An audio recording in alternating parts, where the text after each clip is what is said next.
Here, you are no longer asking questions or answering them, and your mind is set aside from thinking, how did I not suspect? How did I not know about this before? After all, it's so simple. And you are no longer a slave to your thoughts. You are no longer under their power. When you learn to stop your thoughts and become established in non-conceptual awareness, you will understand the nature of all thinking, of all living beings, of all people.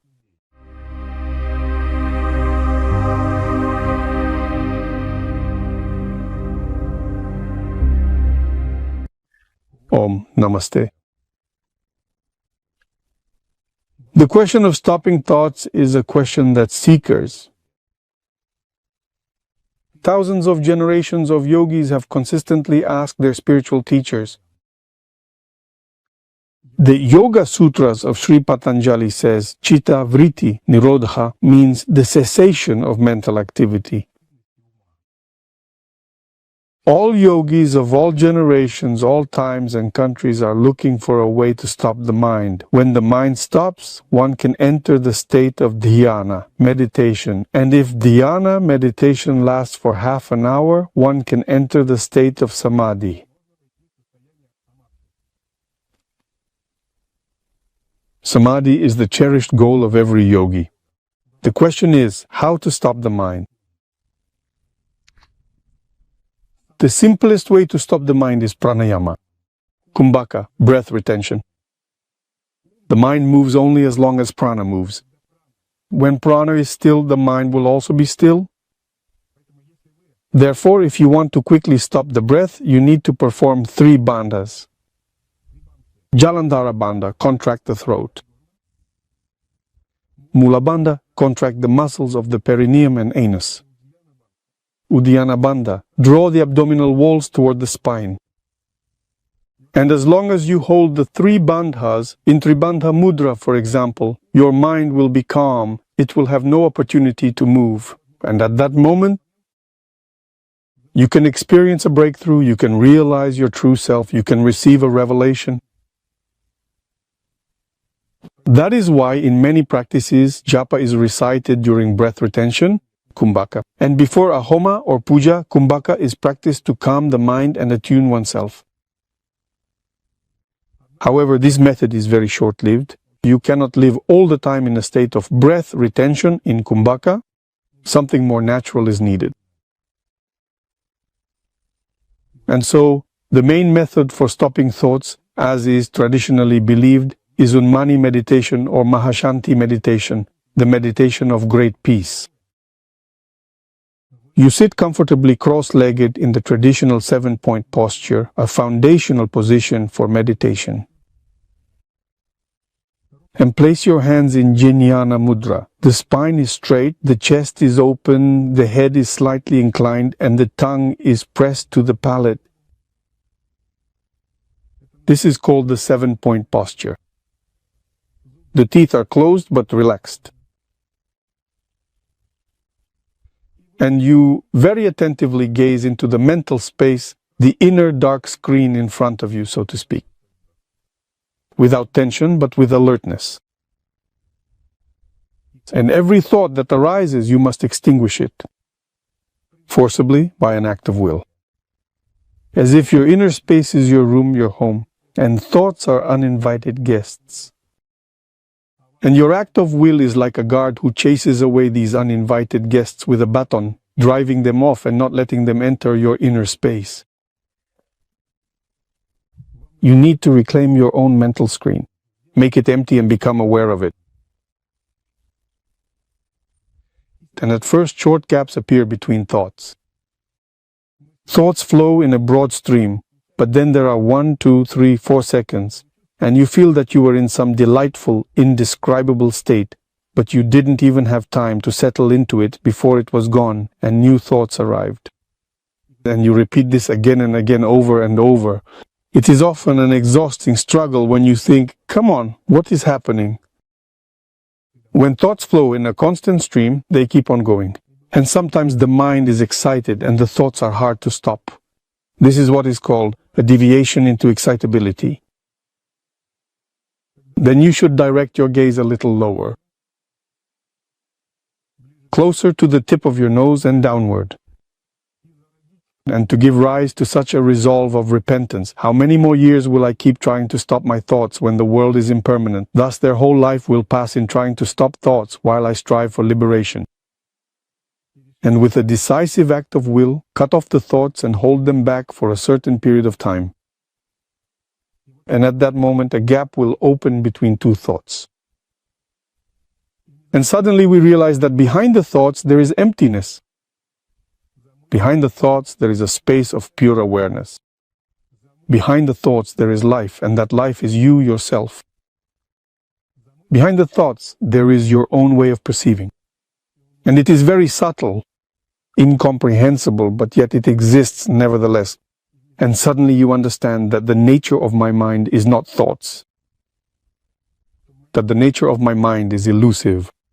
It has no center.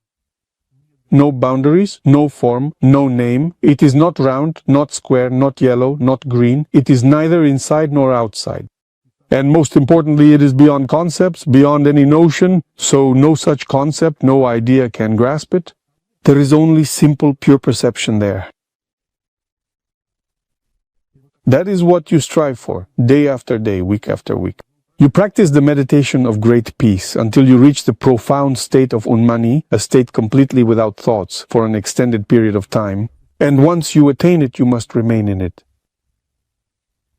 And from this state of thoughtlessness, you will draw revelation, you will receive grace, insight, and gifts will descend. A great deal can be revealed about this life, about yourself, in the state of thoughtlessness. Such is the method of meditation on peace. However, there is also another method, and this is a unique method inherent in Jnana Yoga. In it, you do not try to forcibly stop your thoughts. Instead, you seek the root of all thoughts, the queen of all thoughts. And this thought is called aham vrítti, the I thought. You ask yourself such an innocent question: who is it that is thinking? Instead of fighting with thoughts, blocking them, or suffering because they arise and interfere, you return to yourself as the source of thoughts. Naturally, when you ask the question, who is it that is thinking, the answer will be I, and then you decide to examine closely this I. And who am I? And this is not mental acrobatics. Here you are no longer asking questions or answering them, and your mind is set aside from thinking. You look into the feeling of I without thoughts. You simply want to explore it. And so you generate this investigative curiosity, what we call vichara spanda, or this practice is called atma vichara. You are exploring your own essence, your atman. Atman means self. And when you closely observe the I thought, you discover that the I thought disappears during this close observation, that it was not something real, that thinking was conditioned by the thinker. But as soon as you discover, upon close examination, that the thinker does not exist, thinking process also comes to a stop. The thinker and the thought are one and the same. Thoughts exist as long as there is a thinker. The thinker sustains the illusion of selfhood as long as there is a continuous stream of thoughts. This is the vicious closed circle of samsara. Instead, through self-inquiry, we must break through the thought of I. And this thought, aham vrítti, the queen of all thoughts, must recede. And then we discover pure non-conceptual awareness. Beyond concepts, beyond the mind. It is called supportless, niródhha. Not mental but amanaska. And you practice inner silence, inner stillness, antarmauna.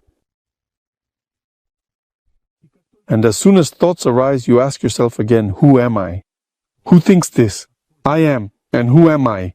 And instead of fighting the thoughts, you are returning to the feeling of I, to the sense of I am, to yourself, and you try to become aware. All right, here is the I am.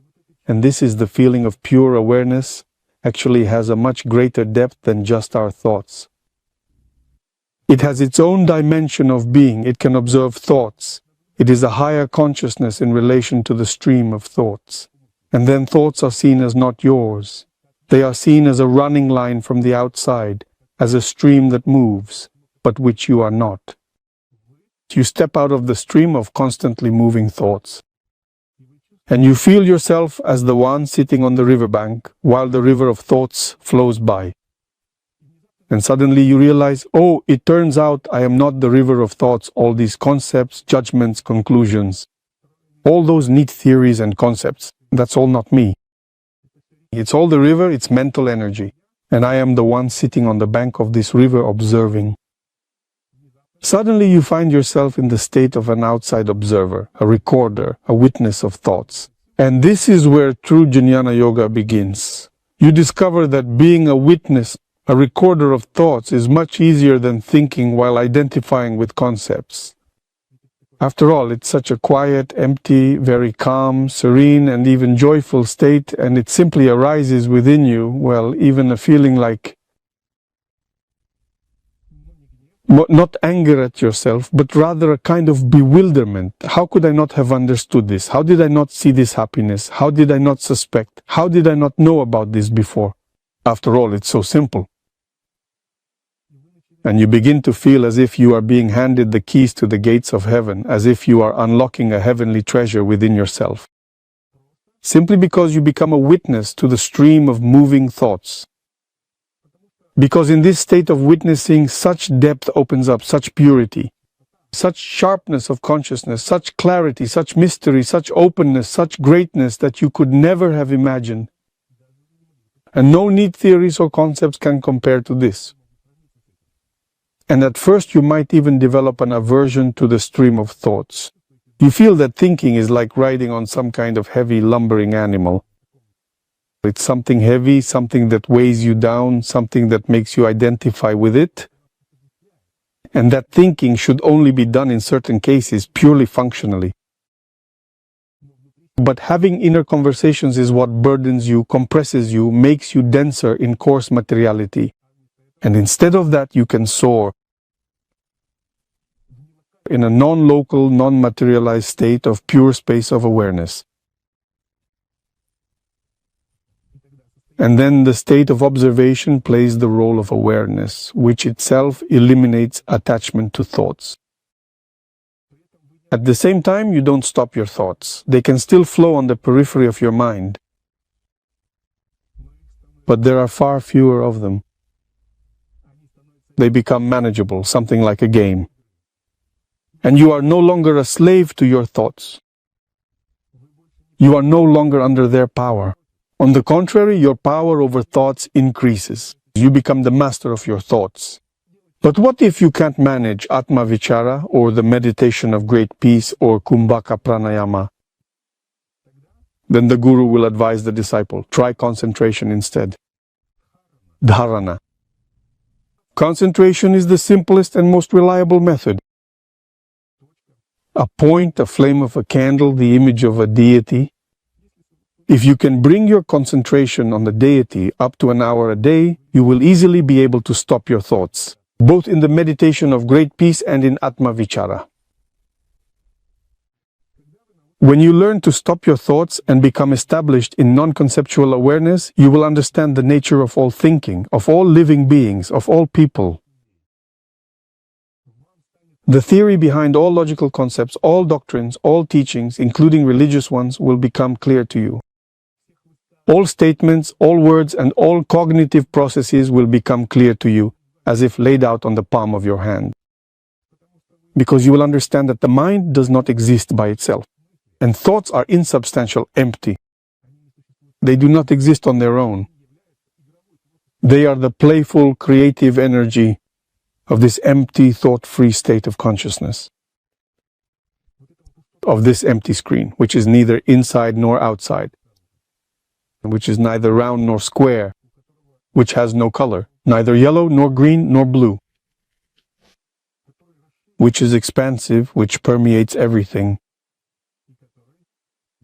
and which is the nature of yourself. And from this understanding, you gain a tool with which you can inquire, explore God, go towards God, worship Him, seek God not with the mind, but in the state of amanaska, that is conscious thoughtlessness. And this is the great art of jnana yoga, laya yoga, the secrets of which the disciple comprehends by studying in the traditions of the saints of the past, through his guru, his sacred scriptures, and through his own inner understanding and personal diligence. Om Namaste.